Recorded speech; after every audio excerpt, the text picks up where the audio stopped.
Bismillahirrahmanirrahim. Assalamualaikum warahmatullahi wabarakatuh. Innal hamdalillah nahmaduhu wa nasta'inuhu wa nastaghfiruh wa na'udzu billahi min shururi anfusina wa min sayyiati a'malina. May yahdihillahu fala mudilla lahu wa man yudlil fala hadiya lahu. Asyhadu an la ilaha illallah wahdahu la syarika lah wa asyhadu anna Muhammadan abduhu wa rasuluh.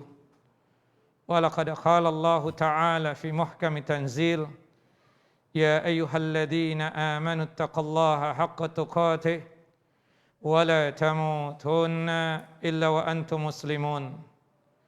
Ya ayyuhan nasu ittaqu ربكم الذي خلقكم من نفس واحدة وخلق منها زوجها وبث منهما رجالا كثيرا ونساء واتقوا الله الذي تساءلون به والأرحام إن الله كان عليكم رقيبا يا أيها الذين آمنوا اتقوا الله وقولوا قولا سديدا يصلح لكم أعمالكم ويغفر لكم ذنوبكم ومن يطع الله ورسوله فقد فاز فوزا عظيما.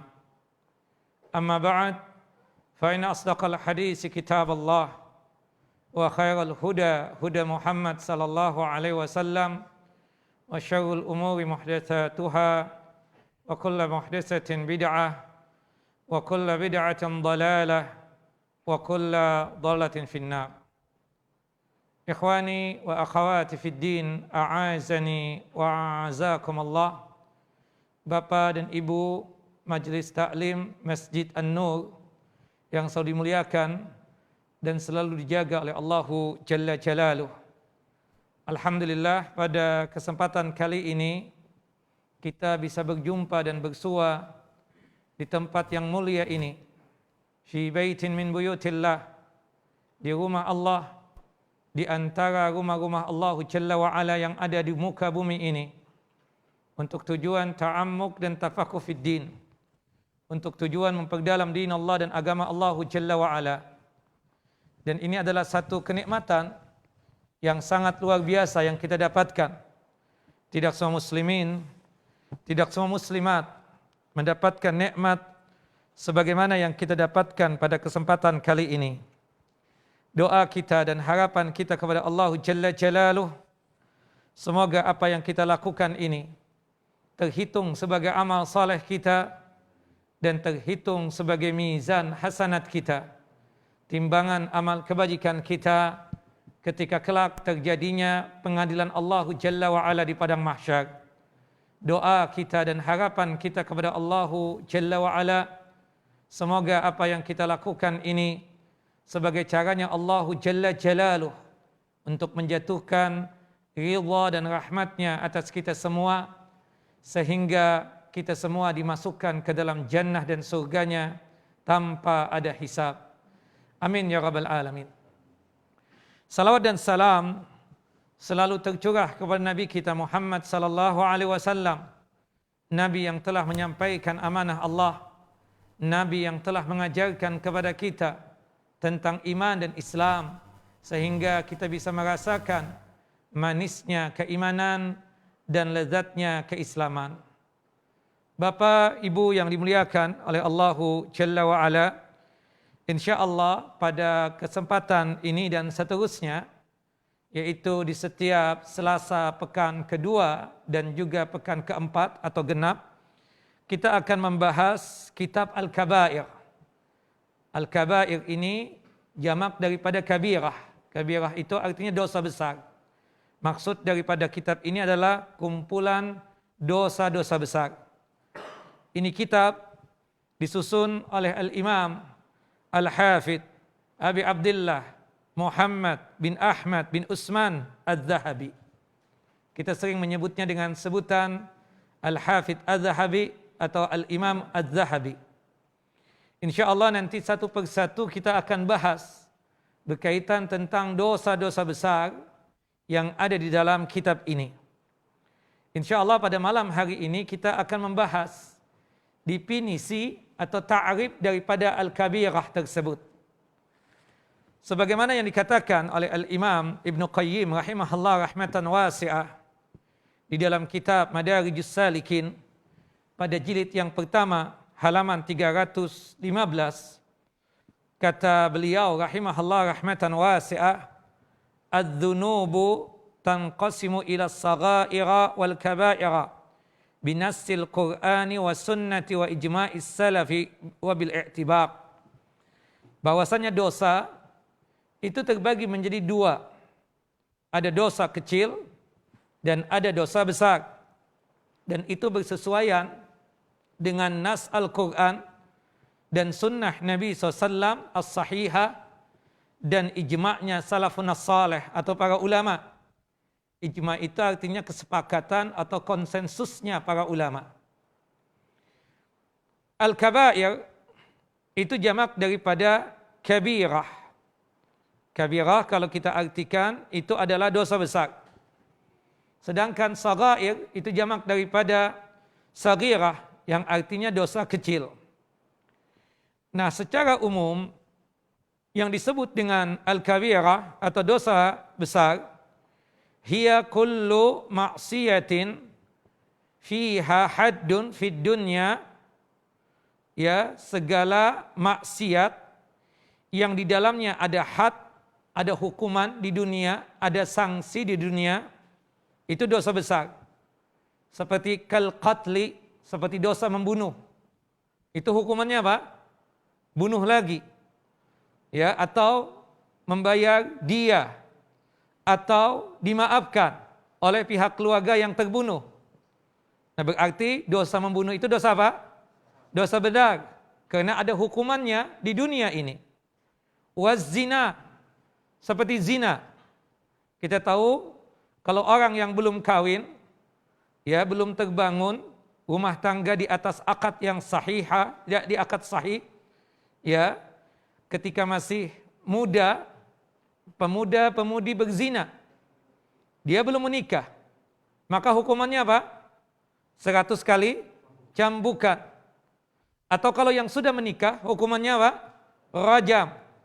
Ya, ada tanah digali sedada, kemudian kita masukkan orang yang berzina tersebut di dalam lubang tadi, kemudian kita datang, kita timpuki dia dengan batu sampai dia meninggal dunia. Tidak boleh ada rasa kasihan kita pada saat menimpuk tersebut untuk dia. Nah, itu hukuman rajam bagi mereka yang sudah menikah tapi masih saja melakukan perbuatan zina. Di sini menunjukkan berhubung zina itu ada hukumannya di dunia ini, maka zina kategorinya dosa apa? Dosa besar. Was-sariqah, seperti mencuri. Ya, potong tangan dalam hukum Islam, bukan begitu? Berarti menunjukkan bahwasannya, ya, hukum atau dosa mencuri tersebut dosa apa? Dosa besar. Atau lebih daripada itu. Ya, seperti korupsi misalnya. Itu lebih daripada mencuri. Kalau mencuri itu secara diam-diam di tempat orang yang tidak ada manusia bisa jadi, dan hartanya tersembunyi. Kalau korupsi kan secara terang-terangan. Nah, itu hukumnya ada nanti ta'zir dari hukuman pemerintah. Dan itu tentu kita katakan dosa besar. Naam. Au jaa fiha wa'idun fil akhirah. Atau dosa besar itu kategorinya jika sekiranya ada ancaman dari Allah Jalla Jalaluh. Seperti misalnya, ya, an-namimah. Ya, an-namimah itu dosa suka mengadu domba manusia. Ya, diadu kalangan kaum muslimin. Ada dua orang bersahabat, kita tidak suka dengan persahabatan dua orang tersebut. Kita adu dia hingga dia putus hubungan tali pertemanannya. Suka mengadu domba, ada ancaman, ya, di dalam hadis Nabi SAW. Dalam hadis Jubair bin Mut'im radhiyallahu an, semoga Allah Jalla wa ala meridai beliau, qala Rasulullah sallallahu alaihi wasallam, Rasulullah sallallahu alaihi wasallam bersabda, la yadkhulul jannata namam tidaklah masuk surga orang yang suka mengadu domba. Menunjukkan bahwasannya berhubung ada ancaman dari Allah dan Rasulnya berkaitan dengan perbuatan adu domba tersebut, kategori dosa adu domba tersebut besar apa kecil? Besar, dosa besar. Seperti misalnya qati'ur rahimin, memutuskan tali kekerabatan. Ya, disebutkan di dalam hadis Jubair bin Mut'im radhiyallahu an, Rasulullah SAW bersabda, la yadkhulul jannata qati', tidaklah masuk surga orang yang memutuskan tali silaturahim. Nah, jika ada satu perbuatan yang dimana Allah Jalla wa'ala mengancamnya dan Rasulullah SAW mengancamnya, menunjukkan bahwasannya perbuatan itu apa? Dosa besar. Min adzabin au ghadabin, baik ancamannya itu berwujud azab, ya, siksa, atau amarahnya Allahu Jalla wa Ala. Au la'anahallahu wa rasulahu fa'ilaha, atau ada satu perbuatan yang dimana perbuatan tersebut dikutuk dan dilaknat oleh Allah dan Rasulnya. Seperti di dalam hadis yang sahih, hadis dari Abu Hurairah radhiyallahu an, semoga Allah Jalla wa Ala meridai beliau, la'ana Rasulullah sallallahu alaihi wasallam ar-rajula yalbasu libsatal mar'ati wal mar'ata talbasu libsatar rajuli. Rasulullah sallallahu alaihi wasallam melaknati dan mengutuk laki-laki yang memakai pakaian perempuan, dan Rasulullah sallallahu alaihi wasallam melaknat dan mengutuk perempuan yang memakai pakaian laki-laki. Menunjukkan bahwasannya seseorang yang jadi bencong itu perbuatannya dikutuk dan dilaknat oleh Allah Jalla Jalaluh. Berarti seseorang yang menjadi bencong tersebut perbuatannya dosa atau tidak? Dosa, dan dosanya dosa apa? Dosa besar. Naam. Nah, itu secara umum berkaitan definisi daripada dosa besar tersebut. Kalau dosa kecil selain daripada itu. Nah, kita akan jelaskan juga komentarnya para ulama berkaitan tentang dosa besar tersebut. Di antaranya Al-Imam Al-Mawardi, Imam Mawardi memberikan satu komentar tentang dosa besar tersebut.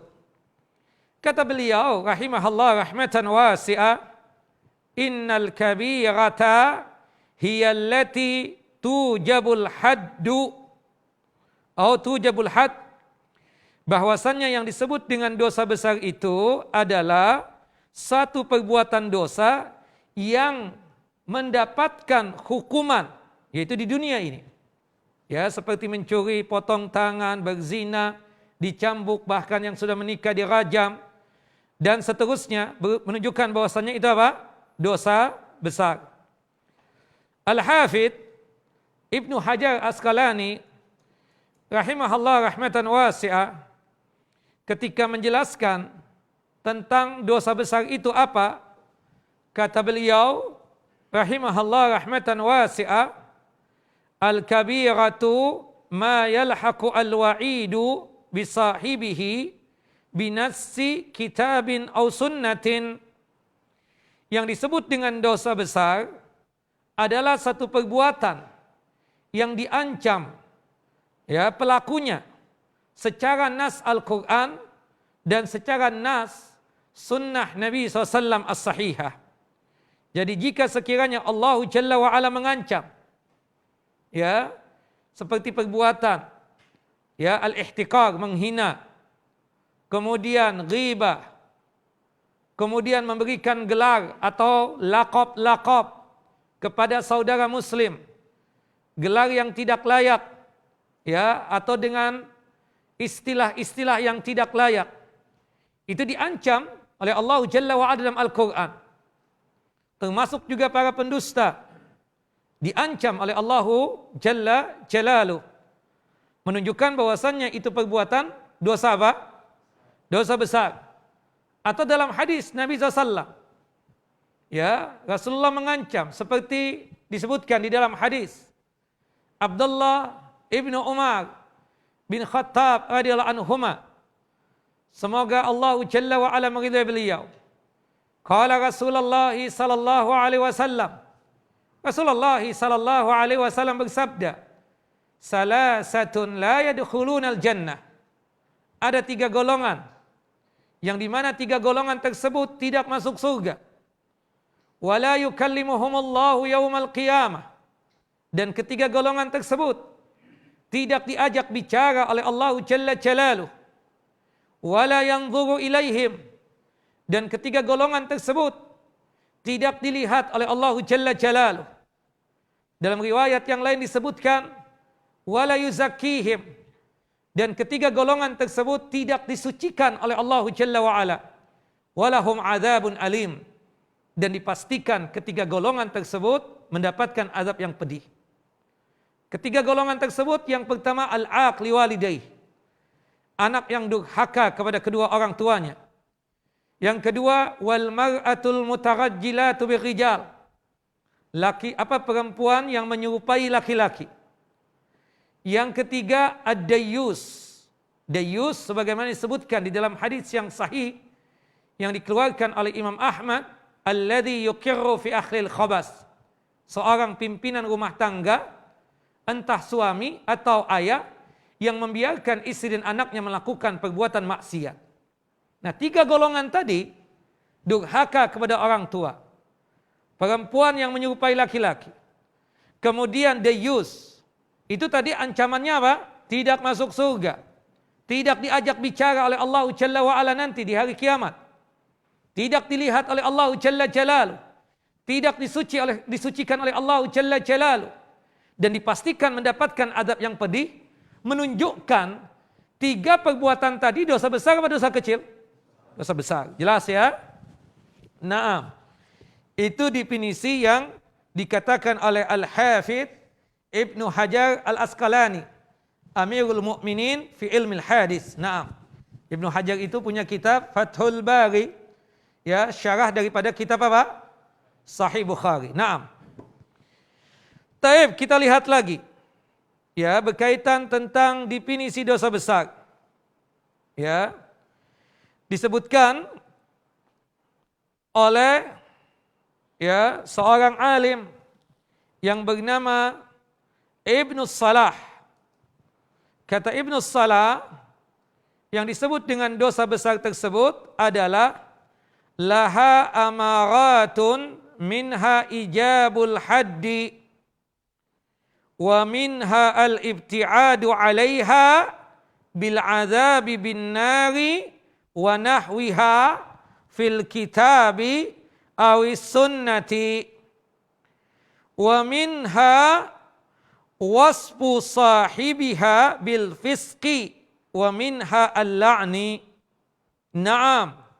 Kata Ibnu Salah, dosa besar itu tanda-tandanya adalah jika satu perbuatan dosa yang dimana dia tersebut diharuskan mendapatkan hukuman di dunia ini atau sanksi di dunia ini. Ini kriteria yang pertama, lihat. Ini kriteria yang sangat luar biasa nih, takrif yang luar biasa. Jadi jika ada satu perbuatan dosa yang dimana perbuatan itu dosa mendapatkan sanksi atau hukuman di dunia ini, berarti menunjukkan itu perbuatan adalah dosa apa? Dosa besar. Yang kedua, catat definisinya.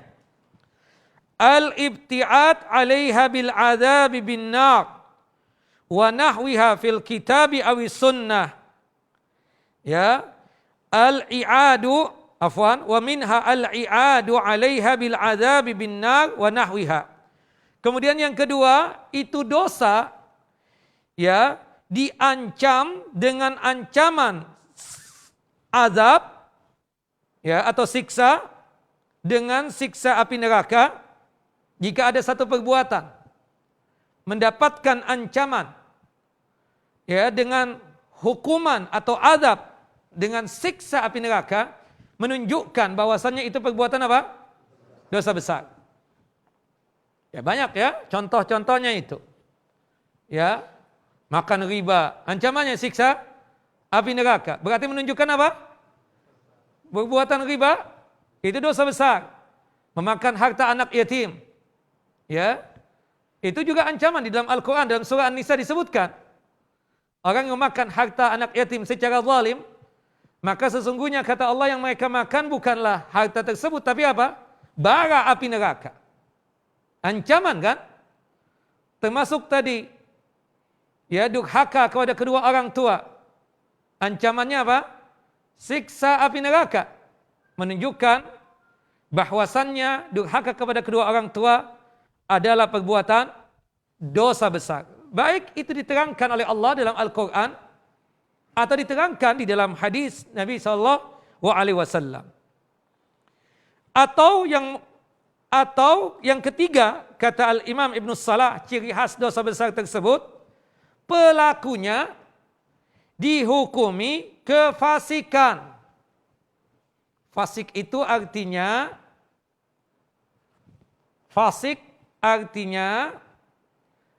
al-khurud an ta'atillah, keluar dari ketaatan kepada Allahu Jalla Jalaluh. Seperti disebutkan di dalam hadis yang sahih, sibabul muslim fusukun wa qitaluhu kufrun. Mencaci maki seorang muslim itu adalah perbuatan kefasikan. Dan memeranginya adalah perbuatan kekufuran. Kekufuran di sini maksudnya ya kufur duna kufrin, kekafiran yang bukan kafir. Artinya apa? Fasik. Nah, artinya jika ada seseorang mencaci maki seorang muslim, maka kita mengatakan itu orang apa? Fasik. Berarti hukum mencaci maki seorang muslim, dosanya dosa apa? Dosa besar. Nah, kemudian ciri khas yang keempatnya berkaitan dengan dosa itu dianggap dosa besar ketika Allah melaknat dan mengutuk itu perbuatan. Allah dan Rasulnya mengutuk dan melaknat itu perbuatan. Seperti misalnya disebutkan di dalam hadis Ali bin Abi Thalib radhiyallahu an, barang siapa yang menyembelih, Allahu Jalla wa ala melaknati, mengutuk. La'anahallah man dzabaha li ghairillah.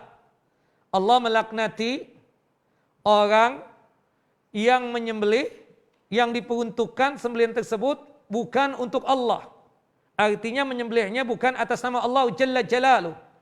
Untuk kuburan, untuk pohon, untuk sedekah bumi dan lain sebagainya. Berarti itu perbuatan syirik dan itu adalah perbuatan dosa besar. Nah, kemudian disebutkan di dalam hadis ya, Allahu Jalla wa ala melaknati anak yang ya melaknati kedua orang tuanya. Kan disebutkan dalam hadis itu. Sahabat nanya, bagaimana seorang anak melaknati kedua orang tuanya? Kata Nabi, bisa. Ketika seseorang mengutuk dan melaknati orang tua orang lain, kemudian tuh anak ya dari orang tuanya dikutuk, dia otomatis mengutuk dan melaknat orang yang mengutuk orang tuanya. Bukan begitu? Artinya tidak secara langsung, jarang kita katakan ada anak melaknat dan mengutuk orang tuanya. Rata-rata terjadinya itu apa? Ada si A mengutuk atau melaknat orang tuanya si B, kemudian si B pasti secara otomatis membalas, mengutuk dan melaknat orang tuanya si A. Nah, perbuatan itu apa? Karena ada kutukan di situ, dilaknat oleh Allah Jalla Jalaluh, berarti itu perbuatan apa? Dosa apa? Dosa besar. Termasuk Allah Jalla wa'ala melaknat, mengutuk orang yang merubah patok tanah atau tanda-tanda seperti di jalan itu.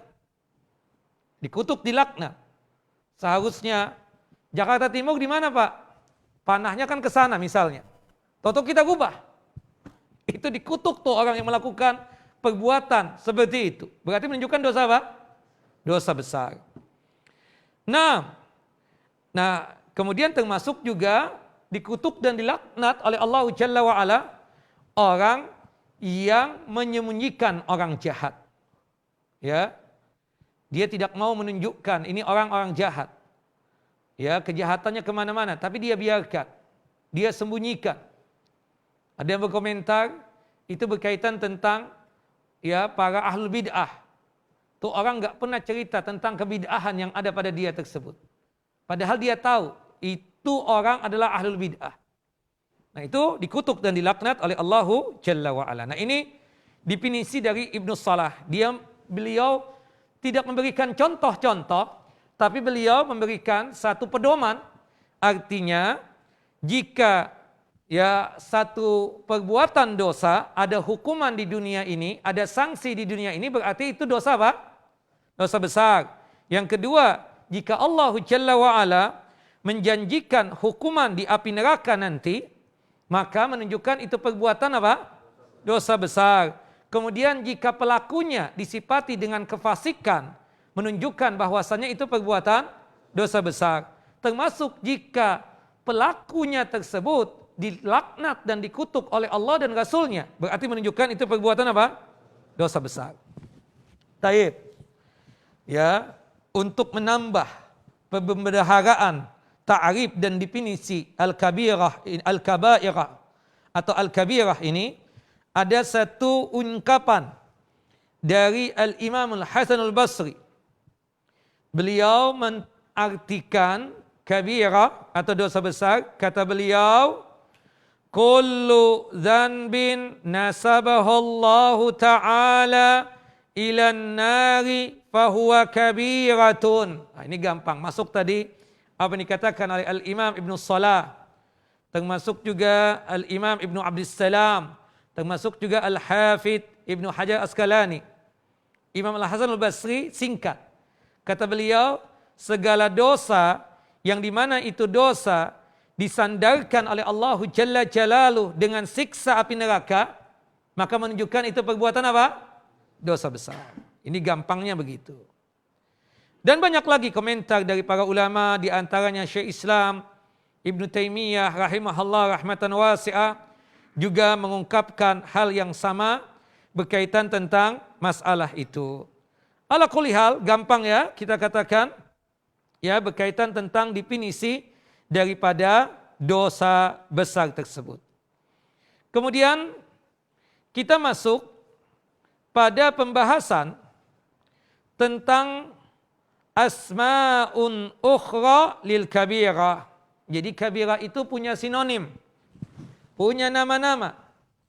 Dan itu diistilahkan oleh Allah Jalla wa'ala, dan juga pengistilahan yang datang dari Rasulullah sallallahu alaihi wasallam. Ya, sinonim daripada al-kabirah atau dosa besar yang pertama adalah al-haddu al-addu.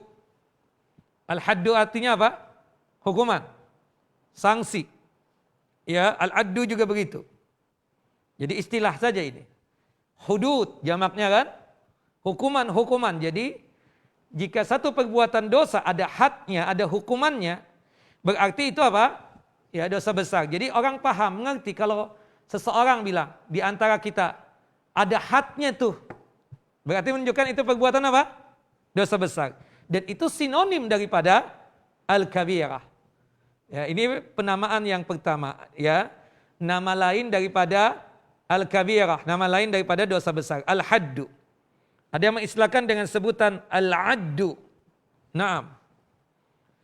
Yang kedua, ini istilah dari Nabi SAW. Dosa besar itu diistilahkan oleh Nabi dengan al-mubiqah. Atau jamaknya al-mubiqat. Mubiqat itu artinya apa? Yang membinasakan, yang menghancurkan. Ingat tidak Bapak Ibu, tentang satu hadis dari jalurnya sahabat yang mulia Abu Hurairah radhiyallahu an. Qala Rasulullah sallallahu alaihi wasallam.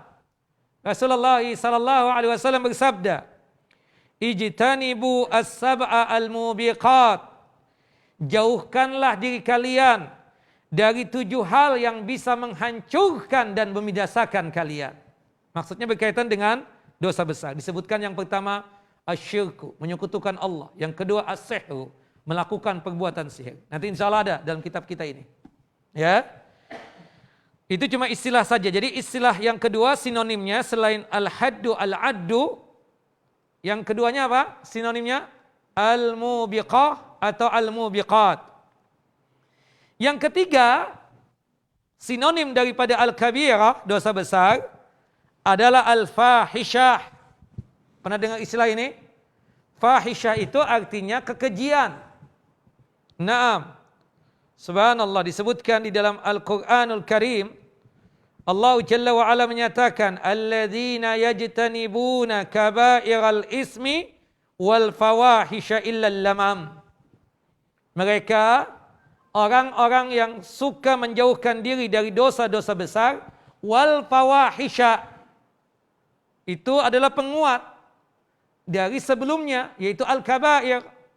Fawahis jamak daripada fahisyah. Artinya apa? Ya, dosa besar atau perbuatan kekejian yang hukumnya itu adalah dosa besar.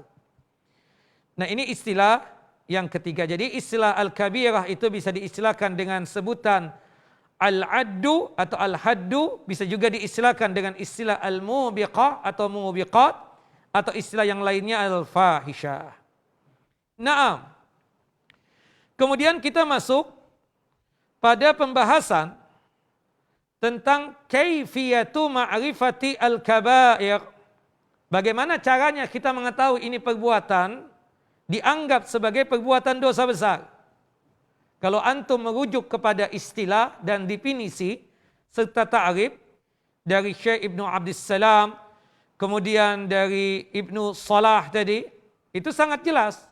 Gampang kita tersebut untuk mengetahui tentang itu perbuatan dosa besar. Apa tadi?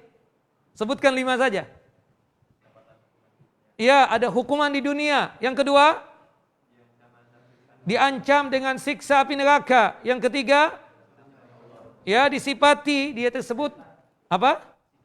Kefasikan. Yang keempat, dikutuk, dilaknat.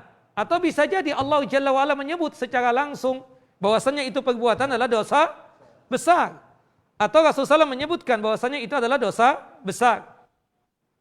Ya, sebagaimana yang disebutkan di dalam hadis Nabi Sallallahu Alaihi Wasallam ketika menyebutkan ya tentang dosa paling besarnya dosa besar dalam hadis Abi Bakrah radhiyallahu an, ala unabbiukum bi akbaril kabair, ala unabbiukum bi akbaril kabair, maukah aku sampaikan kepada kalian dosa paling besarnya dosa besar.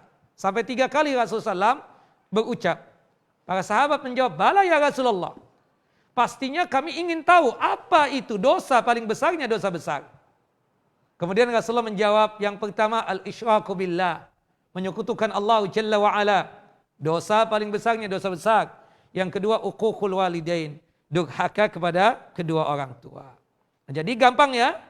Kita mengetahui itu perbuatan dosa besar, sangat gampang. Isbal untuk laki-laki. Dosa besar enggak? Dosa besar. Bukan dosa kecil. Apalagi dirangkai dengan kesombongan. Sanksinya lebih banyak lagi. Dia nih isbal, enggak pakai sombong, itu tetap dosa besar. Ya, ma tahta ka'baini fa finnar, kata Nabi kita Muhammad SAW. Ya, celana, gamis, sarung yang di bawah mata kaki mengakibatkan dia disiksa di api neraka. Khusus laki-laki ya ibu-ibu, ini bukan perempuan. Isbal itu berkaitan dengan hukum untuk siapa? Laki-laki, berkaitan dengan pakaian laki-laki yang atas ke bawah itu. Nah, apalagi dirangkai dengan kesombongan, lebih lagi itu dosanya. Tidak ya dilihat oleh Allah, tidak diajak bicara oleh Allah Jalla Jalaluh, tidak disucikan oleh Allah Jalla Jalaluh, dan dipastikan mendapatkan azab yang pedih. Menunjukkan isbal itu dosa apa? Dosa besar. Gampang ya untuk mengetahuinya. Taib, berapa jumlahnya dosa besar? Dalam kitab ini 70 lebih.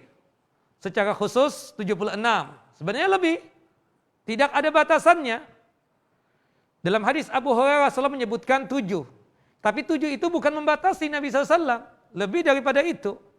Ya. Jadi kalau misalnya dikatakan di sini ta'addadat aqwalul ulama fi adadiha, bahwasannya ucapan-ucapan para ulama, pendapat-pendapat para ulama tentang masalah berapa pastinya dosa-dosa besar tersebut, itu diucapkan oleh ulama dengan berbagai macam perbedaan pendapat di antara mereka. Wa dhahaba ba'dhum ila adami hasriha bi adadin muayyanin. Pendapat yang pertama mengatakan bahwasannya tidak ada batasannya dengan jumlah tertentu, enggak ada. Ya, kebetulan Al-Hafidz Az-Zahabi pembahasannya cuma 76. Ada yang lain membatasi cuma 50. Ada yang 100, ya tidak ada batasannya. Ya, ada juga yang mengatakan bahwasannya ya seperti dikatakan oleh sebagian ulama, ada yang membatasi juga, tapi pendapat yang rajih, pendapat yang benar bahwasannya dosa-dosa besar tersebut itu untuk hitungan pastinya tidak ada batasan, ya, tidak ada batasan tertentu. Nah, seperti itu. Wallahu a'lam. Kemudian selanjutnya kita masuk kepada pembahasan darajatul kabairi wa tafawutuha, derajat dan kedudukan dosa besar. Artinya tentu berkaitan dengan iqab, sanksi dan hukuman berbeda-beda, tidak sama. Naam. Zahabal fuqaha ila taqsimil kabairi ila kabiratin wa akbar. Para fuqaha ya, atau para ulama juga maksudnya di sini tidak khusus ahli fikih saja, bahwasanya membagi dosa besar itu menjadi dua bagian. Secara umum tadi dosa besar terbagi berapa? Dua. Pertama, kabirah, dosa besar. Yang kedua, sagirah, dosa kecil. Sebelum azan, sudah azan ya? Ya, kemudian dosa besar terbagi menjadi dua lagi. Ada dosa besar, ada dosa paling besarnya dosa besar. Oke? Ada dosa besar, yang keduanya apa? Ada dosa paling besarnya dosa besar tersebut. Tapi berhubung sudah masuk waktu salat Isya, insyaallah setelah salat Isya kita lanjutkan lagi pembahasan definisi ya. Ini baru definisi atau ta'rif atau penjelasan tentang dosa besar tersebut dan hal yang berkait dengannya. Insyaallah pada pertemuan yang akan datang baru kita membahas masuk kepada al-kabiratu al-ula, yaitu dosa besar yang pertama, yaitu al-isyraku billah, menyekutukan Allahu Jalla wa'ala. Taib, silakan azan. Setelah itu kita langsung salat Isya ya. Setelah salat Isya baru lanjut. Taib. Barakallahu fikum wa sallallahu nabiyina Muhammad wa ala ali Muhammad. Assalamualaikum warahmatullahi wabarakatuh.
Bismillahirrahmanirrahim. Assalamualaikum warahmatullahi wabarakatuh. Alhamdulillah alladzi bi ni'matihi tatimmus shalihat wa usalli wa usallim ala nabiyil karim Muhammad bin Abdullah wa ala alihi wa sahbihi wa man tabi'ahu ila yaumiddin wa ba'd. Rabbi shrah li sadri wa yassir li amri wahlul 'uqdatam min lisani yafqahu qawli. Allahumma anfa'na bima 'allamtana wa 'allimna ma yanfa'una wa zidna ilma. Ikhwani wa akhawati fid din, a'azani wa a'azakum Allah.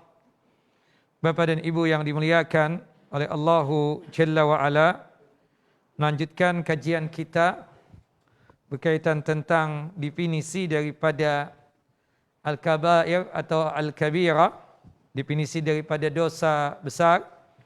Kita terhenti pada pembahasan tentang pembagian dosa besar, yang dimana dosa besar tersebut terbagi menjadi dua. Yang pertama adalah kabira, dosa besar. Yang kedua akbar, yaitu dosa paling besarnya dosa besar. Nah tentu wadzalika bihasbi ma yatarattabu 'alaiha minal fasad. Nah ini terbagi seperti ini sesuai dengan yang diakibatkan dari kerusakan yang dilakukan dari perbuatan dosa tersebut. Naam.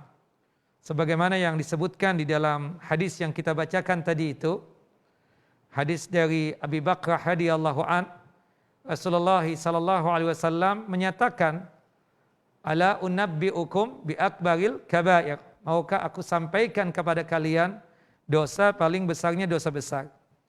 Di sini menunjukkan bahwasannya ada dosa besar, ada dosa paling besarnya dosa besar. Naam, seperti al-isyraku billah, menyekutukan Allah Jalla wa Ala, itu adalah dosa paling besarnya dosa besar. Uququl walidain, durhaka kepada kedua orang tua, itu adalah dosa paling besarnya dosa besar. Syahadatuz zur, kesaksian palsu, itu adalah dosa paling besarnya dosa besar yang disebutkan oleh Nabi kita Muhammad SAW. Dikatakan oleh Al-Hafidh Ibnu Hajar Asqalani rahimahullah rahmatan wasi'ah, innal maqsuda minal ahadisi laisa hasrul kabair bi'adadin muayyanin. Tapi perlu diketahui, seperti hadis Abi Bakrah tadi itu, maksudnya dari hadis itu bukan berarti membatasi daripada dosa-dosa besar tadi. Dan tidak ada hitungan secara khusus atau hitungan secara tertentu. Bal sabata anna hunaka ba'dul ma'asi min akbaril kabair aidan. Wa asluha ila isrina ba'd an anna dzikral ahadits al-muta'alliqah biha. Bahwasannya di situ ditetapkan sebagian maksiat itu ada bahkan paling besarnya dosa besar. Maka dari situlah para ulama menjelaskan bahwasannya dosa besar itu terbagi menjadi dua, ada dosa besar, ada dosa paling besarnya dosa besar. Nah tentu derajat dan kedudukannya itu berbeda-beda kalau kita melihat dari segi sudut pandang dosa dan hukumannya. Fa ba'dhuha asyaddu min ba'd. Ada dosa yang hukumannya itu lebih keras, lebih besar ketimbang yang lainnya. Walaisa kulluha ala darajatin wahidatin. Dan dosa-dosa besar tersebut tidaklah satu derajat. Artinya di situ bisa kita kategorikan ada dosa besar, ada dosa paling besar, dosa besar. Ada yang besar, ada yang paling besar. Ada yang agung, ada yang lebih agung lagi. Ada yang keji, ada yang lebih keji lagi. Seperti itu. Seperti misalnya berkaitan dengan asyirku billahi ta'ala. Menyekutukan Allah Jalla wa'ala. Min akbaril kabair. Adalah termasuk dosa paling besarnya dosa besar. Wa in kana hadha syirku bija'lin niddi lillahi ta'ala min khalqihi kana akbar wa afhash. Syirik dosa dosa besar. Dan apalagi kalau syiriknya tersebut menyandingkan Allah Jalla wa'ala dengan makhluk. Itu paling besarnya dosa besar. Paling kejinya kekejian. Ya, seperti itu. Membunuh, ya, itu kan dosa besar. Tapi kalau dia lakukan di bulan yang haram, di bulan yang suci, ya, Dzulqa'dah, Dzulhijjah, Muharram dan Rajab, itu sanksinya, hukumannya lebih lagi. Ya, seperti seseorang berzina di bulan yang bukan bulan suci. Itu dosa besar. Tapi ketika dia melakukannya di bulan-bulan suci, itu lebih lagi hukumannya. Ya, apalagi dia misalnya melakukan perbuatan zina ya di bulan suci dan di tanah suci, Mekah, Madinah misalnya. Nah, itu lebih lagi hukumannya seperti itu. Nah, memang Allah Jalla wa Ala Maha sayang kepada kita kalau berkaitan tentang amal saleh. Kalau untuk di bulan suci itu kan berlipat-lipat ganda pahalanya. Kita kalau melakukan perbuatan amal saleh, sekedar di hati belum dilaksanakan, 1 sudah. Tapi kalau kita melaksanakan 10. Kemudian nanti ya sesuai dengan kehendak Allah Jalla wa Ala itu bisa 700. 10 sampai 700. Tapi kalau misalnya kita melakukannya itu di bulan-bulan yang khusus seperti bulan suci, Dzulqa'dah, Dzulhijjah, ya, Muharram, Rajab, bisa lebih daripada 700. Apalagi di tanah suci misalnya. Nah, itu sayangnya Allah, rahmatnya Allah, ihsannya Allah, baiknya Allah kepada hamba-hambanya. Tapi tidak dengan dosa. Dosa dilakukan di bulan suci. Kita katakan dia berdosa. Ya. Dia untuk dosanya yang 1 tadi itu tidak dilipat-lipat gandakan untuk dosanya. Tapi yang dilipat gandakan itu apa? Hukumannya, sanksinya. Jelas ya? Nah, itu perbedaannya. Maka oleh sebab itu ikhwan wa akhwati fid din a'azani wa azakumullah, ini berkaitan tentang definisi daripada dosa-dosa besar. Itu kira yang bisa kita bahas berkaitan tentang pendefinisian dari dosa besar. Insya Allah pada pertemuan yang akan datang kita masuk pada dosa besar yang pertama, yaitu asyirku billah, menyekutukan Allah Jalla wa'ala, atau al-isyraku billah, menyekutukan Allah Subhanahu wa ta'ala. Tapi Ustaz, sampai jam berapa kita ini? Pertanyaan dibatasi sampai jam berapa? Terserah. Ada pertanyaan Bapak Ibu? Silakan.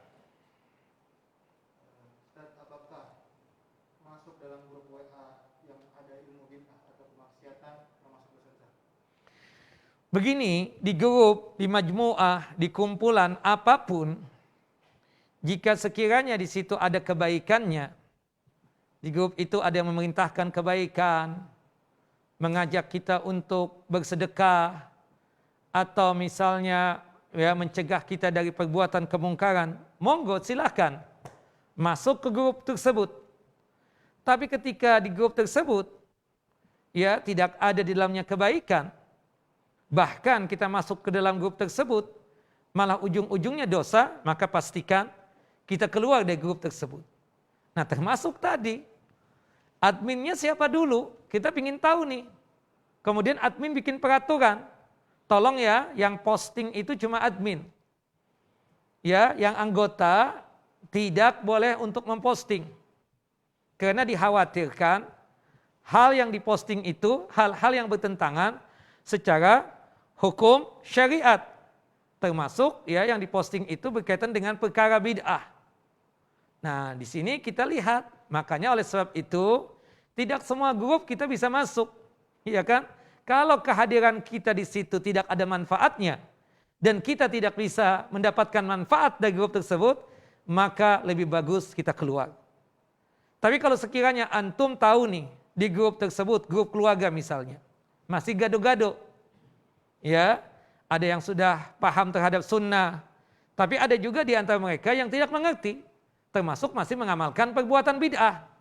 Tapi kedudukan antum di situ sebagai admin punya pengaruh, dan antum bisa menegur, bisa memberikan nasihat ketika ada dari pihak keluarga antum yang postingnya itu berkaitan dengan amalan bid'ah. Antum tetap di grup tersebut. Tapi kalau sekiranya adanya antum di situ sama saja dengan ketidakadaannya antum di situ, artinya antum menegur, bukannya mereka mengucapkan syukran, jazakallah khairan, terima kasih, karena sudah diberikan nasihat, diarahkan kepada kebenaran, tapi malah menghinakan kita, malah dia tersebut menjadi musuh buat kita, malah cuek biasa-biasa saja, ya, malah tambah gila untuk memposting hal-hal yang bid'ah tadi. Nah, berarti kehadiran kita di situ tidak ada manfaatnya, bahkan ya kita tersebut ya bisa mengakibatkan jatuh ke dalam dosa karena kita membiarkan ada maksiat di situ. Maka lebih bagus keluar. Nah, jadi ditimbanglah. Jadi tentang keadaan kita di grup itu ada manfaatnya atau tidak ada manfaatnya. Kalau sekiranya kita bukan admin juga, apakah kita bisa memanfaatkan ilmu-ilmu yang diposting di grup tersebut ataukah tidak? Wallahu a'lam bishawab. Begitu kira-kira. Nah. Bagaimana apabila seorang hamba melakukan kemaksiatan yang berulang? Iya, dia bertaubat. Ada satu hadis qudsi. Ya, Allah Jalla wa Ala saking rahimnya, rahmatnya, ghafurnya, tawabnya, Maha menerima taubat, Maha menerima ya memberikan ampunan kepada hamba-hambanya. Diceritakan ada seorang hamba melakukan perbuatan dosa. Kemudian dia meminta ampun kepada Allah Jalla Jalaluh. Kemudian besoknya lagi dia melakukan perbuatan dosa yang sama. Kemudian dia segera untuk bertaubat. Sampai 2 atau 3 kali dia melakukan dosa yang sama tersebut. Tapi setiap kali melakukan perbuatan dosa dia beristighfar, meminta ampun kepada Allah Jalla wa Ala. Allah pun berkomentar, berfirman, ya, hambaku tersebut tahu aku ini Maha Pengampun dan hanya aku yang sanggup untuk memberikan ampunan. Nah, tapi tentunya kenapa dia melakukan perbuatan itu dosa? Apakah cuma sekedar hawa nafsu? Ya, atau hanya sekedar main-main? Kalau sekiranya taubatnya itu main-main, itu yang sangat berbahaya. Makanya bedanya Bapak Ibu berkaitan dengan dosa besar dengan dosa kecil, as-saghair dan juga al-kabair. Kalau al-kabair itu baru diampuni oleh Allah Jalla wa Ala ketika kita tersebut melakukan taubatan nasuha. Taubatun nasuha itu dirangkai dengan 3 syarat. Syarat yang pertama ikhlas. Syarat yang kedua an-nadam, rasa penyesalan. Syarat yang ketiganya adalah al-azam, keinginan keras untuk tidak mau melakukan perbuatan itu dosa. Kita tanya sama sahib, kenapa antum bertobat? Sekarang Masya Allah rajin ke masjid. Kita tahu nih orang suka berzina. Tapi sekarang sudah taubat kata dia. Kita tanya, pingin kepo juga, apa sih sebabnya? Kali-kali kita bisa menginformasikan kepada teman-teman yang masih melakukan perbuatan dosa zina tersebut. Ternyata dia tersebut bertaubat dari perbuatan zina tersebut bukan apa-apa. Ternyata dia tersebut yang kita hadapi karena statusnya sudah tua, kondisi masalah ya syahwatnya tersebut sudah lemah, akhirnya dia mengatakan begitu. Ya, ana juga sudah nggak bisa apa-apa lagi, sudah setruk keadaan. Ya, maka oleh sebab itu ana taubat aja deh dari dosa zina. Nah, ini kita katakan nggak ikhlas taubatnya. Ya, seperti orang sudah nggak narkoba. Kenapa?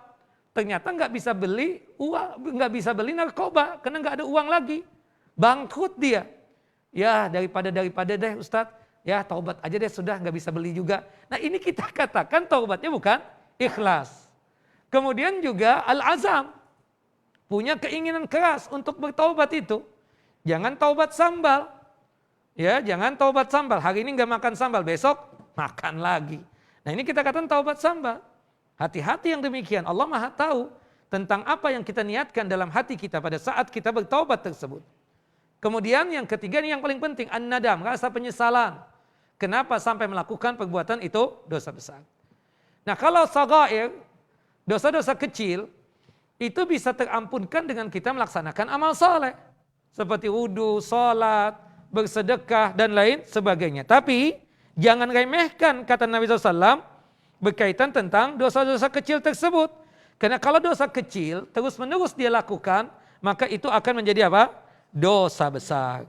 Seperti itu yang dikatakan oleh Nabi kita Muhammad SAW di dalam hadis Abdullah bin Mas'ud, iyyakum wa muhaqqarati adz-dzunub fa innahunna yajtami'na ala rajuli hatta yuhliknahu. ya yuhliknahu.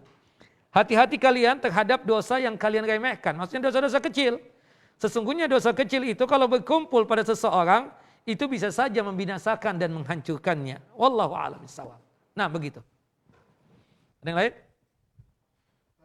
Apabila ada kerabat atau teman yang menghina kita, lalu kita menjaga jarak darinya, apakah itu termasuk memutuskan silaturahmi? Tidak termasuk memutuskan silaturahim. Kalau kita ketemu juga kita ya biasa-biasa saja. Kenapa? Karena kita tahu kalau kita terlalu akrab dengan dia, mulutnya nggak terjaga. Itu yang membuat kita tersebut sekedar say hello doang. Assalamualaikum, waalaikumsalam, kayak halak, apa kabar, selesai. Nggak mau duduk bersama dalam artian kita menjaga. Kita ini pertama kalau sudah emosi takutnya nggak bisa nahan. Yang kedua juga takut sesuatu yang tidak diinginkan. Khawatirnya kalau dia tersebut tidak menjaga sikap, lisannya tidak bagus dengan kita marah, kita emosi, akhirnya berantem dengan dia. Maka wajar kita tersebut menjaga jarak dengan dia. Karena bahaya lisan yang dia miliki. Dan kita demi Allah tidak memutuskan silaturahim. Buktinya ketika dia sakit, kita tetap menjenguknya dan membesuknya. Ketika dia perlu bantuan kita bantu. Ketika dia tersebut ya misalnya bertanya tentang sesuatu hal yang berkaitan dengan din, agama atau masalah sesuatu, kita tetap jawab. Tapi kita menghindar. Kenapa? Karena dia masih belum bertaubat dari busuknya lisan dia ketika mengucapkan sesuatu hal kepada kita misalnya. Dan itu tidak hanya sekedar kepada kita, kepada orang lain juga. Wallahu a'lam bishawab. Naam. Belum. Ada moderator MC. Beliau apa terus? Silakan.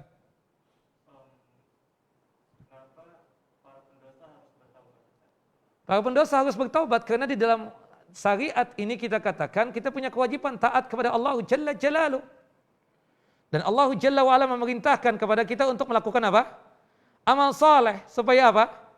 Mendapatkan ridhonya Allah Jalla Jalaluh. Tapi sebaliknya para pendosa sebagai wujud sayangnya Allah Jalla wa'ala kepada para pendosa tersebut agar mereka melakukan apa? Bertaubat, meminta ampun. Karena kalau seandainya mereka tidak meminta ampun, ada hukuman di situ. Makanya kan ada hadis Nabi SAW, al-jaza min jinsil amal. Balasan sesuai dengan perbuatan. Kalau antum baik, maka akan dibalasi baik. Tapi kalau antum, berbuat maksiat, maka akan dibalasi seperti itu juga. Berbuat buruk, jelek, akan dibalasi seperti itu juga. Makanya ini tidak lain. Allah Jalla wa'ala menciptakan kita ini untuk apa sih? Beribadah kepada Allah Jalla wa'ala dalam surah Az-Zariyat, wa ma khalaqtul jinna wal insa illa liya'budun. Untuk beribadah kepada Allah, kita taat kepada Allah itu bagian ibadah. Kita melaksanakan perintah Allah, bagian ibadah. Kita meninggalkan segala larangan-larangan Allah Jalla wa'ala, itu adalah bagian apa? Ibadah. Kita meninggalkan dosa-dosa besar, itu adalah bagian dari apa? Ibadah. Nah ketika antum melakukan perbuatan dosa, Allah Jalla wa'ala ingin melihat antum itu. Mau tidak kembali ke jalannya. Tujuannya apa? Dengan antum bertaubat, berarti antum sedang apa? Sedang beribadah kepada Allah Jalla wa'ala. Dan rewardnya, hadiahnya apa? Dosa antum diampuni oleh Allahu Jalla Jalaluh. Seperti itu. Itu. Jadi namanya kehidupan. Kita ini kan budak, hamba sahayanya Allah Jalla Jalaluh. Maka ketika kita salah, langsung kita meminta maaf kepada Allahu Jalla Jalaluh. Dan kita ingat fungsi kita hidup di muka bumi ini tidak lain untuk apa? Untuk menyembah Allah. Untuk beribadah kepada Allahu Jalla wa'ala semata. Salah satu bagian daripada ibadah kepada Allah Jalla wa'ala menjauhkan diri kita dari dosa-dosa. Menjauh dari larangan-larangan Allah Jalla wa'ala. Kalau toh kita ini melakukan perbuatan dosa, Allah masih membuka pintu maaf. Dengan cara apa? Meminta maaf, meminta ampun, bertaubat tadi kata antum. Nah itu adalah bagian dari apa? Ibadah kepada Allah Jalla Jalaluh. Jelas? Silakan Pak. Salam.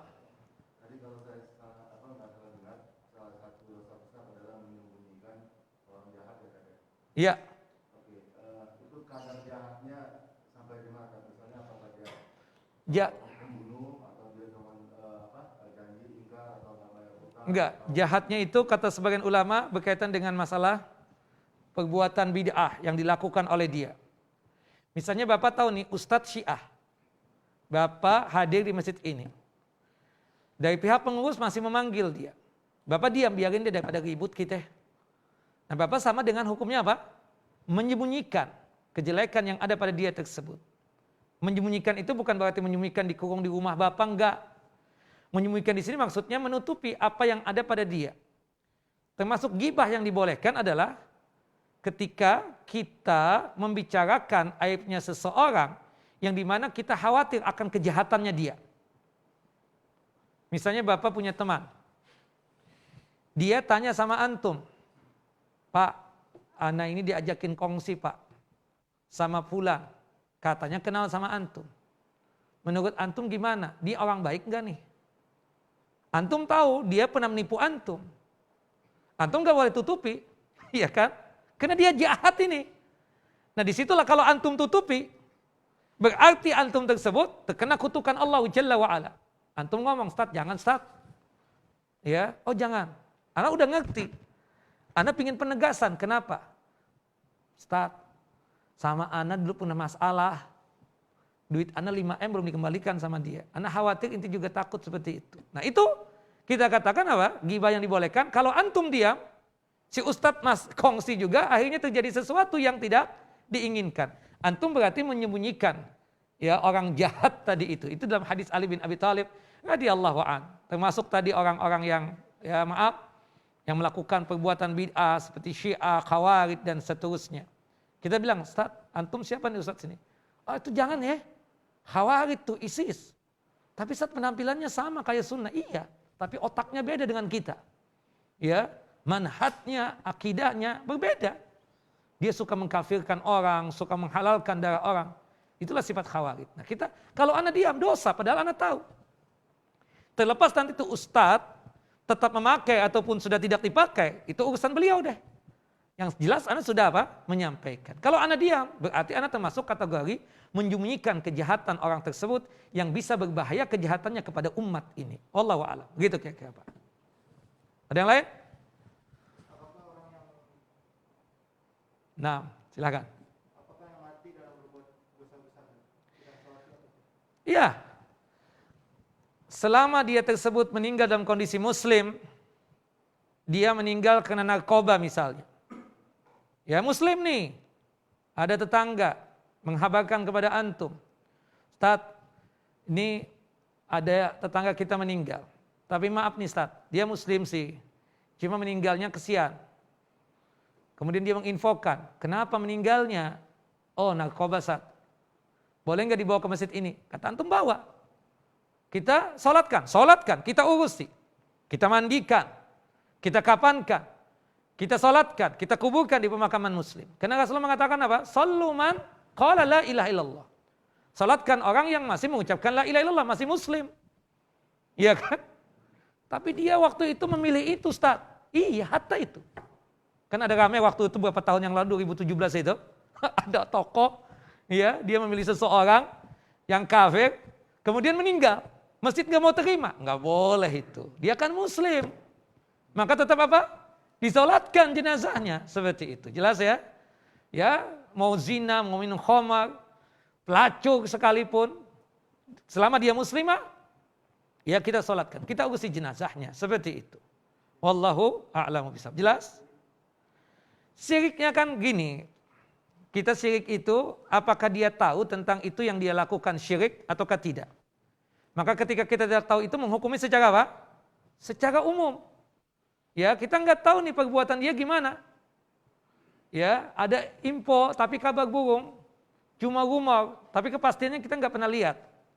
Dibawalah jenazah itu ke sini. Ya sudah, kita menghukumi sebagaimana Rasulullah SAW menghukumi siapa? Abdullah bin Ubay bin Salul, tokohnya munafik. Ini orang dalam karakternya api neraka kan? Innal munafiqina fi darki asfal minan nar. Tapi karena dia mengaku muslim, tetap diurusi jenazahnya seperti apa? Muslim, ya kan? Seperti itu. Jadi walhasil kita katakan itu nanti dikembalikan kepada keadaannya seperti itu ya. Jadi hukum dosa besar itu kan kalau dia di dunia muamalahnya kita tetap seperti seseorang muslim seperti itu. Di akhirat gimana? Nah, untuk dosa-dosa besar selain daripada syirik besar ya, syirik besar. Itu hukumnya tahta masyiatillah, di bawah kehendak Allah Jalla wa'ala. yang disebut dengan syirik yang tidak diampuni, sebagaimana yang Allah Jalla wa'ala nyatakan dalam surah An-Nisa, surah yang keempat, ayat 48 dan ayat 116 itu, innallaha la yaghfiru ayyushraka bihi wa yaghfiru ma duna dzalika liman yasha. Sesungguhnya Allah Jalla wa'ala tidak mengampuni dosa syirik dan mengampuni dosa-dosa yang selainnya. Itu maksudnya orang meninggal dunia membawa syirik besar. Itu maksudnya. Nah, hukum di akhiratnya bagaimana Ustaz? Itu dipastikan masuk dalam kategori tidak diampuni itu syirik besar. Dan tempatnya adalah siksa api neraka kekal abadi di dalamnya. Sebagaimana yang Allah nyatakan dalam surah Al-Ma'idah surah yang kelima ayat 72. Innahu may yusyrik billahi faqad harramallahu alaihil jannah wa ma'wahun nar. Nah seperti itu. Tapi di alam dunia ini kita nggak tahu dia mengaku muslim. Bagaimana? Ya tetap kita salatkan jenazahnya. Nah walhasil nanti ketika dia tersebut meninggal dunia, kita misalnya tahu juga dia memang ya syirik besar yang dia lakukan. Nah nanti kita katakan kalau memang pasti seperti itu dia sudah kita nasihati tetap melakukan syirik besar, itu yang berbahaya di situ. Nah walhasil kita katakan kita menghukumi manusia itu secara umum. Kecuali kalau antum jelas lihat dia itu murtad atau dia tersebut memang maaf amalannya itu syirik besar yang semua orang tahu. Nah itu yang kita bisa memastikan, bisa menolak, tidak mau dan lain sebagainya. Orang itu terkenal murtad dan dia mengiklankan kemurtadannya misalnya. Meninggal dunia keluarganya datang membawa itu jenazah. Padahal kita tahu dia murtad dan diiklankan di komplek ini misalnya. Maka kita tidak bisa menerima itu kalau dia sudah mengiklankan kekufuran. Wallahu a'lam dan memastikan dia tersebut bukan muslim lagi. Tapi kalau misalnya masih ngambang, masih kita nggak yakin, maka kita tetap berhubung kita bilang paling kan nanya KTP-nya apa muslim. Ya sudah solatkan jenazahnya itu. Wallahu a'lam bishawab. Nah, begitu kira-kira. Ya. Tadi kriteria dosa besar kan dapat hukuman di dunia. Betul. Bagaimana kalau orang itu melakukan dosa itu yang dapat hukuman di dunia lalu bertobat tapi belum dapat hukuman di dunia lalu meninggal gimana? Hukuman di dunia itu kalau sekiranya ada satu negeri yang menjalankan syariat Islam. Yang dimana kita katakan yang mengeksekusi atau bagian yang menjalankan itu hukuman siapa? Hukuman pemerintah, bukan kita. Ya bukan apa? Bukan kita. Jadi yang menjalankan hukuman itu antum melihat ada orang mencuri di sini. Kata antum bilang sama Ustaz, ambil pisau Ustaz. Anda mau potong tangannya. Enggak boleh, dosa antum. Kita serahkan kepada pihak aparat. Pemerintah nanti yang menghukuminya seperti itu. Nah, jadi kalau misalnya ada di antara kita ini pernah melakukan perbuatan dosa besar, anggaplah berzina. Berhubung di negerinya tersebut tidak dijalankan hukum Islam, kita katakan, dan dia juga tidak ada yang tahu dia melakukan perbuatan itu, maka cukup dia bertaubat, taubatan nasuha. Subhanallah. Di Saudi Arabia, kita tahu kan dijalankan hukum syariat. Rupanya ada seseorang dari teman-teman yang begajulan lah ibarat kita gitu, jalan ke sana ke negeri ini, yang melakukan perbuatan zina. Dapat hidayah nih orang. Dia bilang sama teman-temannya, ana mau datang ke mahkamah. Ngapain kata teman-temannya? Ana mau ngaku ana berzina. Ana mau minta dihukum had, dirajam. Kata temannya, jangan deh. Ya kan seperti itu. Walhasil sampai pada kesimpulan, karena dia takut betul dengan dosa zina dia tersebut, akhirnya kata temannya gini aja deh. Sebelum antum datang ke mahkamah kita tanya syekh. Akhirnya mereka datang ke syekh. Kata syekh, kalau antum memang pernah melakukan perbuatan itu zina, cukup antum taubatan nasuha. Taubatan nasuha dan tidak perlu ke mahkamah. Karena kalau sudah ke mahkamah, antum sudah melapor, wajib dijalankan itu. Sudah rafa namanya. Jelas ya? Jadi sekali lagi kesimpulannya kita katakan kalau ada orang misalnya melakukan perbuatan dosa besar seperti zina. Kemudian tidak ada yang tahu kecuali dirinya sendiri. Kemudian dia bertaubat kepada Allah Jalla wa'ala, maka sudah selesai seperti itu. Allah Maha Pengampun. Kita lihat dalam surah Az-Zumar itu ayat 53 Allah mengatakan apa? Ya ibadiyalladzina asrafu ala anfusihim la taqnatu an rahmatillah. Innallaha yaghfiru dzunuba jami'a. Wahai hamba-hambaku yang berlumuran dengan dosa. Janganlah kalian berputus asa dari rahmat Allah. Janganlah kalian berputus asa dari ampunan Allah Jalla wa'ala. Sesungguhnya Allah Maha Pengampun. Ya, seperti itu.